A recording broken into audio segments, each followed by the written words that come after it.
There we go. You want to come on up, Melvin? You want to come on up with me? So this next presentation will be around cooperative community development through agroecology and climate initiatives.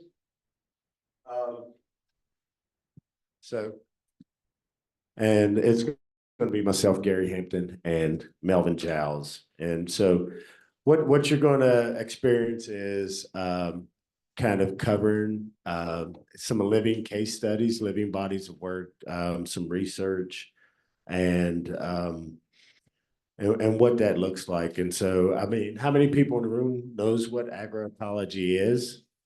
Okay.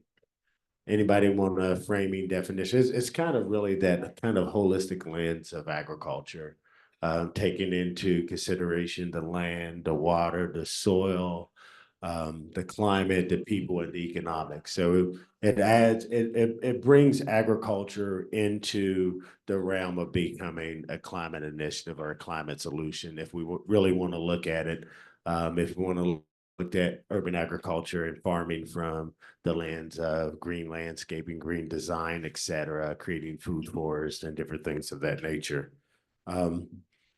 So as we move through this, I'm going to touch, and one of the things we talk about allies in this work, and the work that we're doing would not be possible without allies being intentional about including the community and the voices of the community that can benefit most from the resources that are available.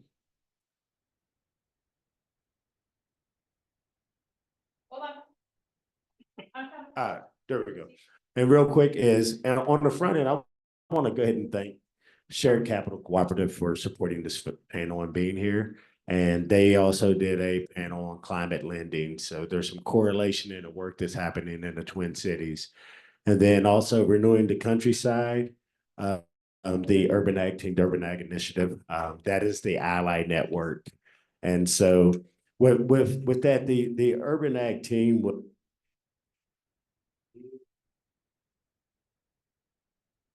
charged with working with the USDA FSA and NRCS to support urban ag. I think we're just going to take a 30-second tech break if you don't mind.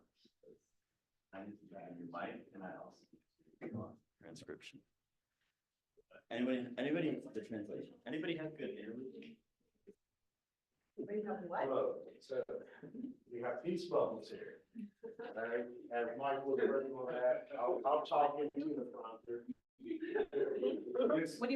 This is my vibe checker right here. So in the work that we do, he vibe checks. So when you see those bubbles, just making sure that everybody is at peace in the space. I don't care where we're at. That's the vibe check. It doesn't work. It's bad too. Okay, it'll be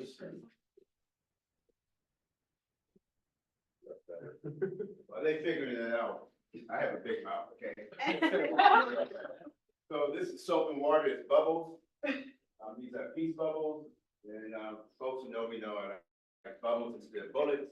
But even more so, the work we are doing, soap and water is about healing. It's about cleansing. The work we are doing is about cleansing and healing.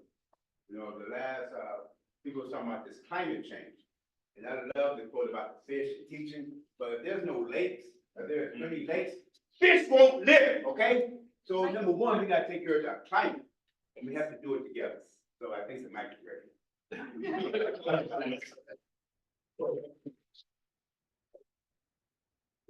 There you go.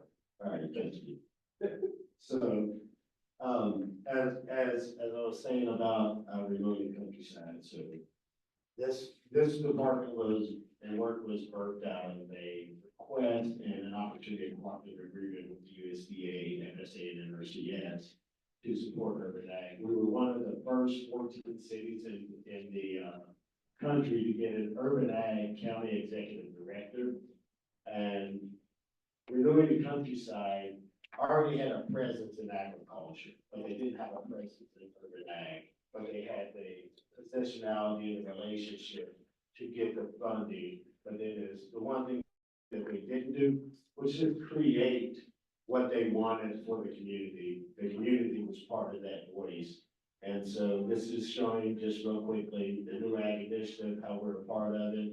And then is RTC's role as a community partner. It was very intentional about what they were going to do in the Twin Cities, how we were going to go about doing it, and to move the resources directly into the farmers. And one of the things we really did is minimize the accessibility to the funding.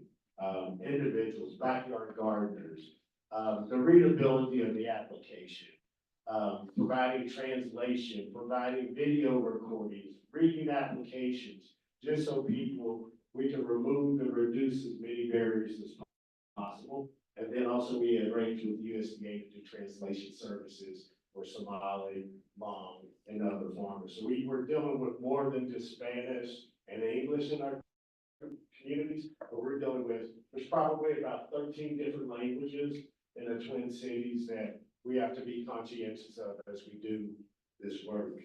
And so the People's Garden was one of those grants through the NRCS, and this is going to lead into more of a case study, but this is what the People's Garden does. It provides us more educational, nonprofit type funding, giving away mutual aid type funding, and also just becomes an anchor for education for in the communities where they're established. And then is we're intentional about the engagement opportunities as we're doing this work. These are some examples. And if you notice in there, one of the things that we've been very intentional about is actually the engagement. When many times the funding is intended for communities, it ends up coming through white-led organizations or organizations that just have proximity to the decision makers, et cetera. And then that's why I really like renewing the countryside as an ally, because they're a real ally organization in urban ag and in the Twin Cities, and making sure that the opportunities do reach the communities that the funding and resources are intended to. And they very much empower their contractors and also the community as far as being a voice in what happens and what develops. But the anti-oppression form, you know, that's something that we've been intentional about, even in the language as we've written our grants and put together our grant applications for folks. And then is connecting the urban farmers. So Carrie, we're talking about urban to rural farmers. And so is what I've kind of started speaking to is urban as in this space is urban to rural graded agroecological networks.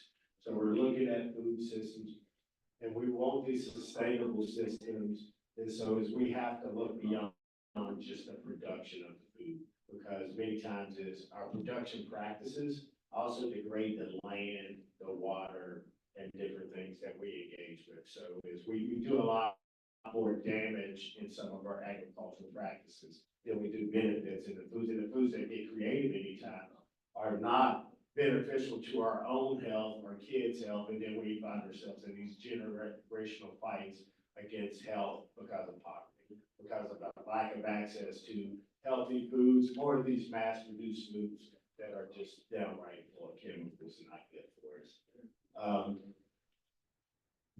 So Renewing the Countryside did a great job in how they wanted to design their role as a community partner. Recognizing that there was already existing leadership and organizations across the Twin Cities. They just happen to have the opportunity to get access to the funding. And then is the vision is with our urban ag team is to create those synergies amongst all of those different groups. And we've been very intentional about how we selected our community steering committee and the voice that we're given. When we're creating things, it was bounced off of the community. Our team within the organization didn't say, hey, here we go, this is where you go do it. It was very much centered. And Mel, do you want to add anything on that about how that intentionality, how we would approach that? Okay, so I'm doing good. All right, so that's my vibe checker. I'm gonna paste it.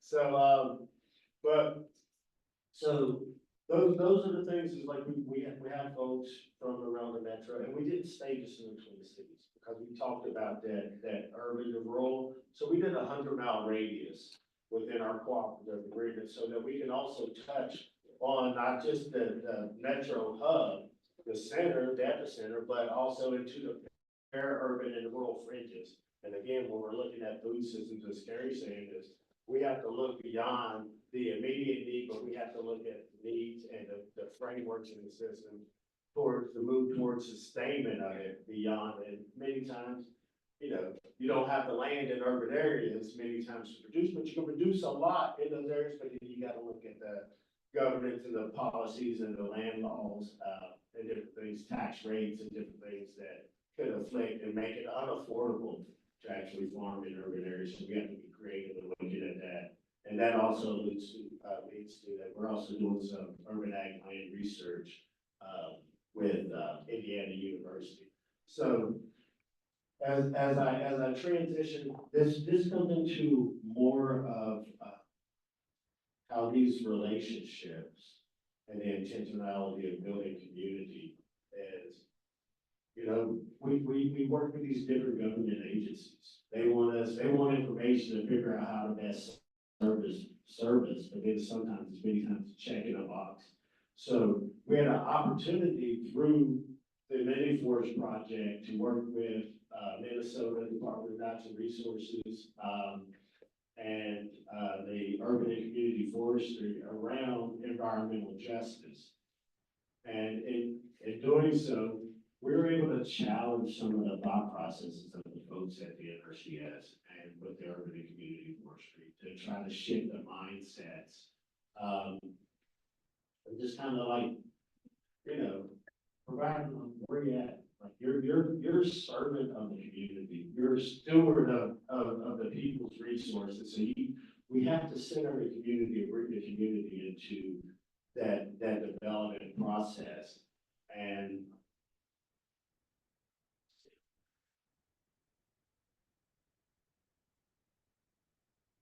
so, you know, as we shift it is renewing the countryside, it has the positionality and the relationships to the resources and the decision makers. And one of the things they have that capacity back in, we able to manage those grants. So but one of the things we talked about too is we have to uplift those other organizations in the marginalized communities to make sure that they're prepared to be able to manage those same grants. So as we work through the process, we're also uplifting other organizations to report alongside of us. So when we get through this grant cycle, they can come out and say, oh, checkbox, we know how to manage and report back on federal grants. Now we have greater capacity for individuals to tap funding, whether it's the same funding or additional funding, and not relying on just one organization having that capacity or relationship. And so is, you know, a big part of this, as we work and we transition is there's these opportunities through urban and community forestry to create food forests, to create climate solution installations of agriculture, agroforestry, or native plants. And many times, you know, we look at things and say, oh, we don't need trees, we don't need this, or first thing you do, you get a piece of land, what do? You clear it and develop it, you know what I mean? And then we wonder why, you know, we have so many kids in brown and black communities in urban areas running around with asthma, the asthma rates and different things. Okay, many times you have an asthma attack, you don't have access to the resources or proximity to get the right medical care, tap out. You know, so those are some of the things that we take into consideration. And I'm just gonna like just continue coming through is as you look there is again your story, your privilege and position to be agents of change for social justice, but many times people go get a paycheck. They're not identifying, they think they're employees of the government and forget that they're employees of the people. You know, and so it's like as we're having these conversations and bringing people into play into place, is those are some of the conversations that have to be centered before any program that's gonna be effective or impactful. Otherwise, we're just maneuvering through, checking boxes, throwing money and resources, and not getting anything that's gonna be lasting or sustainable. So, and then as, you know, we're working with USDA, you know, in marginal communities, and we know there's a history of systemic issues. You know, they're wanting this information, they want people to use their services or whatnot, but damn, you gotta be responsive. You know, you want people to use it, then it's like, when they show up and use it, you gotta be responsive. Like right now, even in our, microgrant program, we're waiting on environmental reviews to move resources, and we got a 4-month grow season here, we are in July, you know, and we ain't got the approval to release the funds. So who's that hurting? You know, so where's that breakdown in your processes to do this? Are you not aware of who you're really serving? And the urgency for those people in the work that they do, not your urgency and not your processes and systems, but is the urgency for the individuals that are benefiting from the work that you're doing and that are, benefactors of your, services and your stewardship. So the goal of this was also to like increase the holistic engagement and again, changing the mindset, you know, and then each of us, you know, how's environmental justice issues impacting your work? You know, we're all working in cooperation, you know, we all know that capitalism leads and extracts a lot of resources from our communities, and these are struggling, or creates some of the systemic environmental impacts that we deal with on a day-to-day. You know, Flint, Michigan, freshwater issue. You know what I mean? West Virginia, MCHM, coal mine spill issue. You know, oh, you can release so much into the water, you know what I mean? But then it's like, it's okay, but like over time, what does that do to our bodies? You know, and I think those are some of the things that, you know, as the cooperative ecosystem, as we engage and do some of these things and look at resources and building programs and stuff, is like, we also can make sure that we center the communities in our work.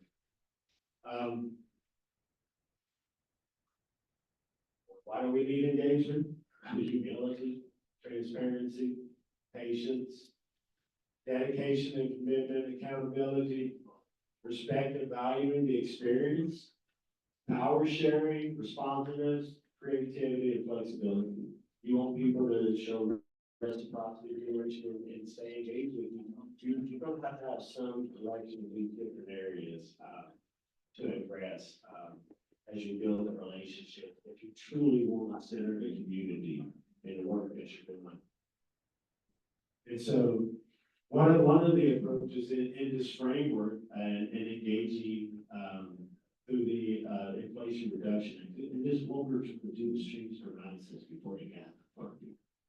Before it even came down at, I think it was 1.2 billion or 3 or something like that was coming down to urban and community forestry.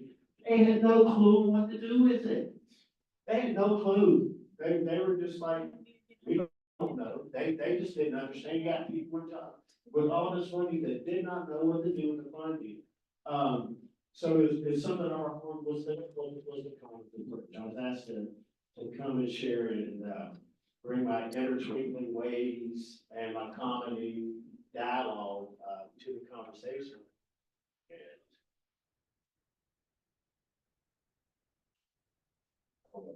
all right, no with that.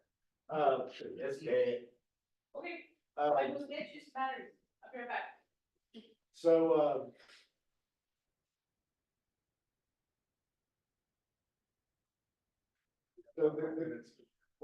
what's that? The concept of shared resources can manage or managed collectively by a community, promoting sustainability, cooperation, and equitable access. And with that is also you get into the redistribution, and equitable redistribution of the resources, but recognizing the intersectionalities of the community-centered approach to environmental justice is important. and we have to be intentional in our community building. You know, it's like when we're trying to really help people that are struggling and have challenges, we have to actually like be intentional, or we can create more harm than good if we're not intentional about how we engage. And then is, again, even here, we're somewhat public service actors, but then is those UCF folks were public service actors. And then, the goal was for the understanding, and you can take some of these elements and think about, how am I engaged in the communities that I'm serving? And so take some of these elements and look at it within your work. Understanding the justice priorities are holistic and intersectional. They're not independent. There's an interdependence in everything that we do. The concept of shared resources managed collectively by a community. You know, that's taxpayer money. We should have a lot of say in what happens, or before you make any decisions on how you're going to use it within the community. So it's co-creating, co-curating, and co-developing with the community in mind, with the community at the table, not after you decide what you want to do, but with the community actually at the table, and helping have a say in the voice of and the words that end up coming out as your program, your initiatives, et cetera.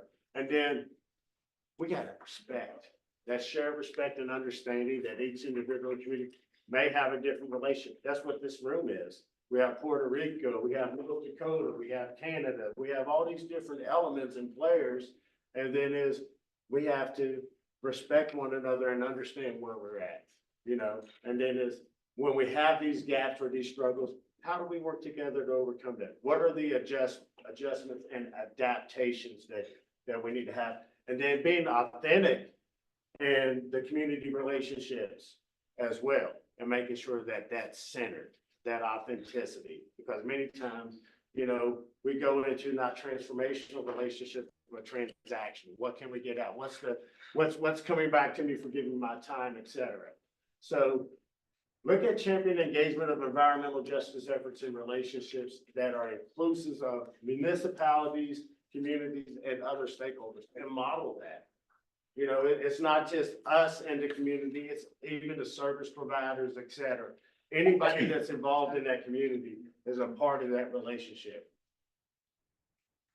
So these are some quick highlights of the Commons philosophy.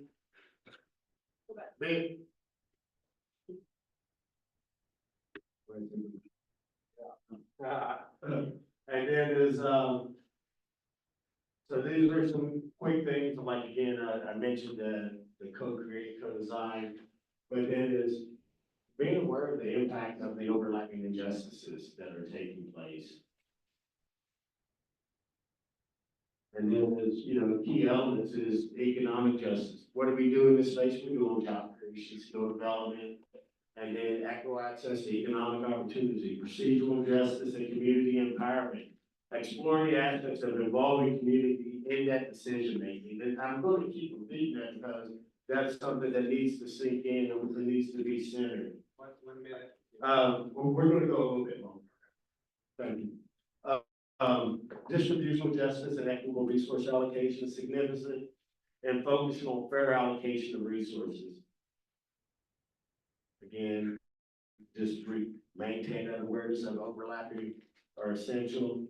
And then we got into an engagement and sustainability framework, being mindful of the community mindfulness, holistic asset development, cultivating social human experience, intellectual and financial capital. The champions of, in this case, urban and community forestry is that champion that positive change. And then is equitable access to educational and economic empowerment. You know, implementing programs for all, ensuring equitable access. Not just that it's out there does not mean it's equitable. Individuals have to be aware and know it's available, and then is to access it, what are the barriers of accessibility, and how do we bring about intentional action to overcome those barriers of accessibility. And it's not just a physical access to tangible access. It could be language justice. It could be educational or ADA required some error injustices as well. So, you know, we just gotta be mindful because that's the most important part is the community. Those are the benefactors, those are gonna be the change makers. Key takeaways real quick.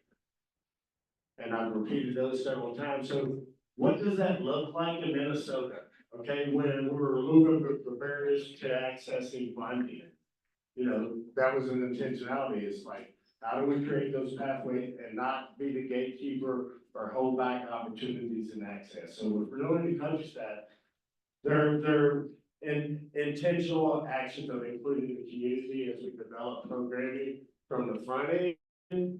You know, the same thing that we can do within this space as well. And I think many of you already do it, but then is, you know, let's look at that directly. Where are the line items? Where's the money that goes in front of the work, not behind the work that holds the strings on us to tell us what to do, but in front of the work so we can steward and direct it to meet the needs and wants of the community. So co-creating, how's this played in? Co-create projects and programs. You know, that's what we're doing in this space. We're supposed to be co-creators, cooperators, collaborators. And so in this install, we did a mini forest install, but part of it was engagement opportunities and learning. There's my big head right there, Melvin's in there somewhere. And then there was education and outreach, visits to the accommodations, mini forest install, and also Pilgrim Baptist churches where last year we were in the process of doing an installation or research with the University of Minnesota in Department of Natural Resources, Urban Farm and Garden Alliance, and Renewing Countryside. All were partners within this body of work. So it's very much collaborative and cooperative based work that centered the community. Embracing the flow. Creativity, flexibility, shared urgency, and long-term relationship building. Commitment to long-term and responsive support. A lot of this is based on asset-based community development and mapping. So, as we're wrapping up, as Melvin, I want your insight on this. This was the research. This was the outcome of the work with RTC, USDA, NRCS, community-based organizations, etc. So Melvin was very much part of. He runs and manages Urban Farm and Garden Alliance, and so what happened in the historic Rockland community, a black community that's been gentrified. That's been decimated by interstates going through, dealing with pollution and different things, and as far as gentrification and different systemic issues injustices that we deal with, is they planted a mini forest, okay, alongside a urban garden and a black church in historic Rondo community, and it was native plants. Again, you could use food forests, etc. But this was an install going in. There was no trees, no nothing, and they planted native plants. This install it's being referred to as a green screen. And it's actually in the space for the Miyagi method. And someone may have picked up the two books last night, the Mini Forest Revolution, that were in the silent auction. That author, Hannah Lewis, also works with us in the urban ag spaces. So mini forests because mini forests do all the great things that individual trees do. They can reduce flooding, drought, clean air and water, mitigate heat waves, promote beauty and well-being.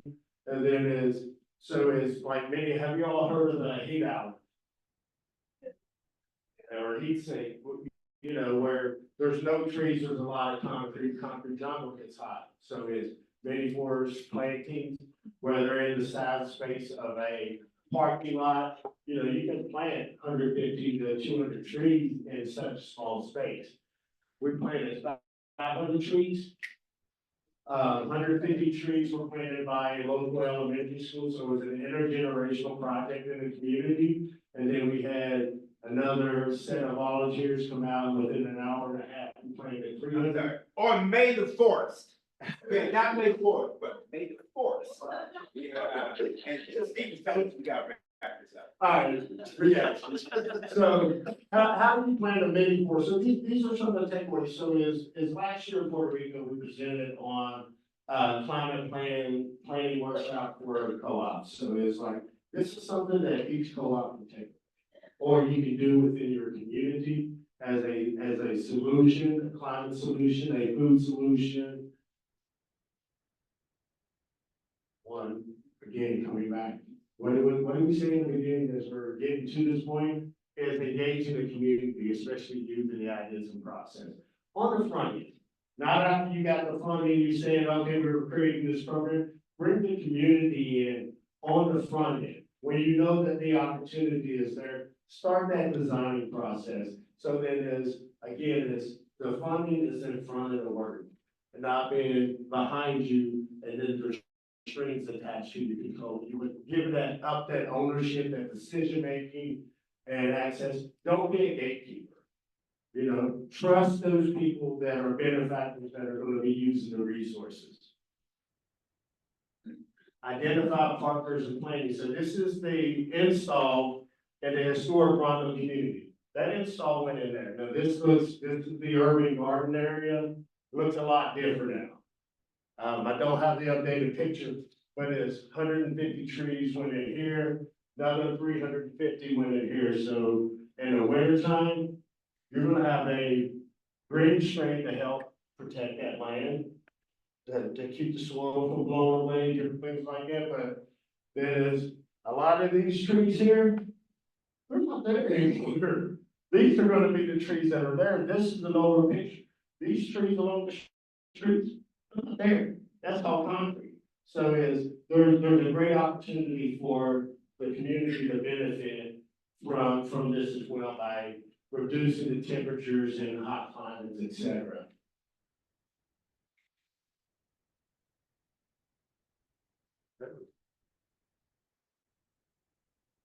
So, and one of the key things what they did was they also looked at the native plants for the install. So we determined that native plant mapping as well in the Twin Cities. And then we ordered, again, we planted 500 trees in a weekend on a Friday into Saturday. Layers of vegetation, understory trees. So there was, I think, about 30 different species of trees were planted in conjunction. So is also the kids did a time capsule. So those fifth graders, when they come back, hopefully there's this maturation of the spores, and then they'll be able to witness their work in the installation as well. Compact your soil and compact posting. Organize soil testing. Yeah, soil testing, yes. Organizing a planting festival, and that's what we did. With the local elementary school. This is the green screen. 150 trees here, 350 back here, and Pilgrim Baptist Church, Blackland Church, and historic Rondo community. And you enjoy it, watch it grow, and reap the benefits, and hopefully that, you know, you get the results and the impact that you want within the community. And again, I want to thank all the folks with the Urban Department Garden Alliance, Community Countryside, Minnesota Department of Resources, USDA FSA and NRCS, but Shared Capital for sponsor. But what I want to do, I want to hand the mic over to Melvin real quick. And I know we're going into lunch, but I want you all to hear the voice of the community. You know, one of the things that his organization does is really put forth the community, and that's how they maintain the vibe check within the community, making sure everybody's involved, but it's building the community through these initiatives, through the agriculture, et cetera. So Melvin, bless us with your eyes. Give this man a hand.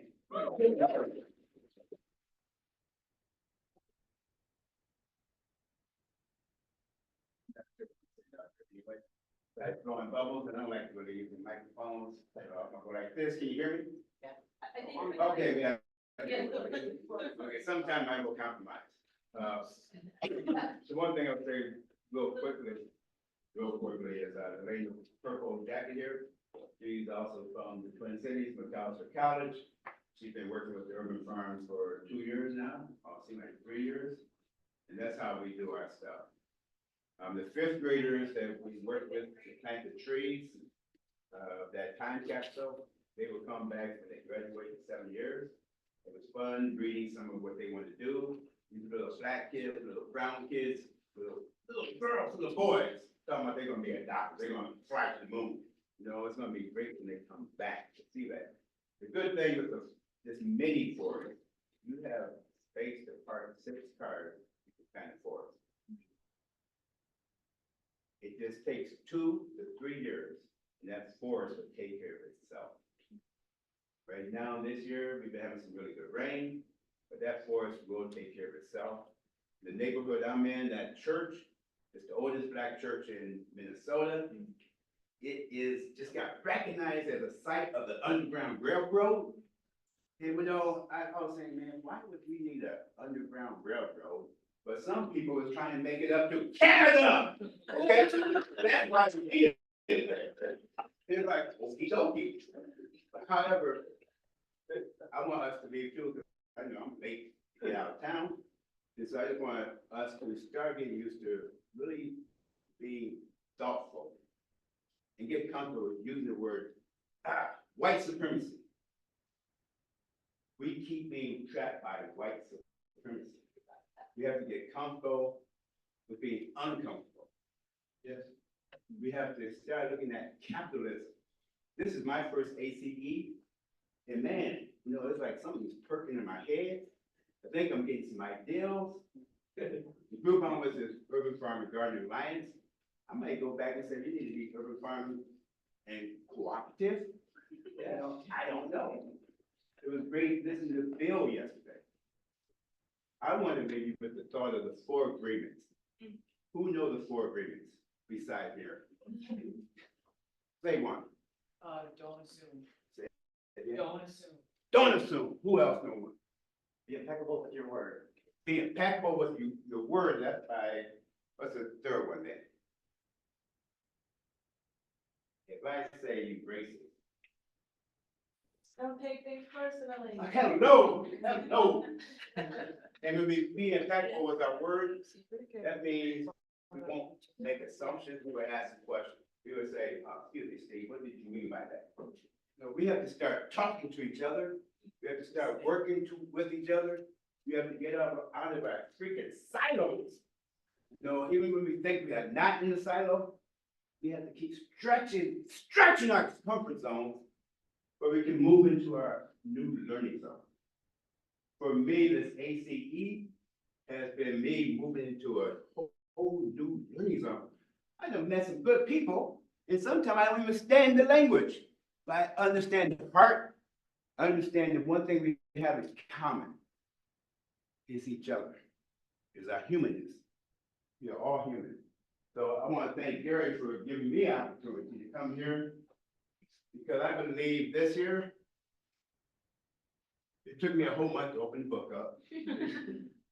But when I opened the book, it just took 4 pages for me to say, hallelujah, I'm excited. I can even do something for climate change easily. To plant a tree, I can go to a grandkid, I can go to a great grandmother and say, come on out here. It can make a difference. We all can make a difference, and when we combine that with food, with health. I have too many relatives who have asthma, particularly around us. I have too many, it's really good to see you all. Steve, can we have 5 minutes for any questions for Gary? I mean, it's up to the group, but, you know, we are about 15 minutes over time. Yeah, I mean, if you want to take off, you can go to lunch. But if you have any questions for Melvin, myself, I have a quick question for Melvin, okay? is how has this led to, building and cultivating community and cooperation? For the folks, the citizens around there, the community members, and the agencies that you've been engaging with? You know, recently, we heard it yesterday from Standing Rock, self-determination. And it's been helping to build the capacity. Because the fourth agreement is to do your best, knowing your best is going to change from time to time.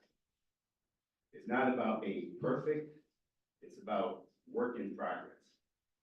We have to stop beating ourselves up.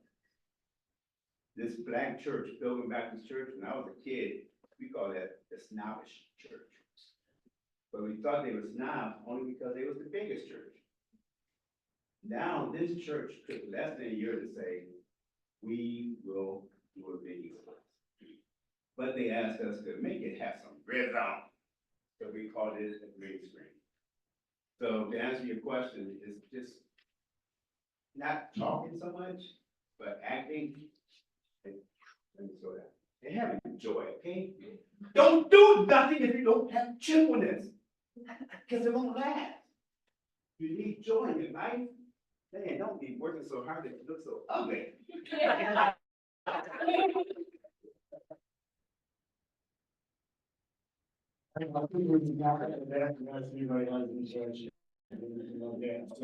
Thank you for your time and appreciate it. If you have any follow-up questions, shoot an email our way, Gary@johnny.coop.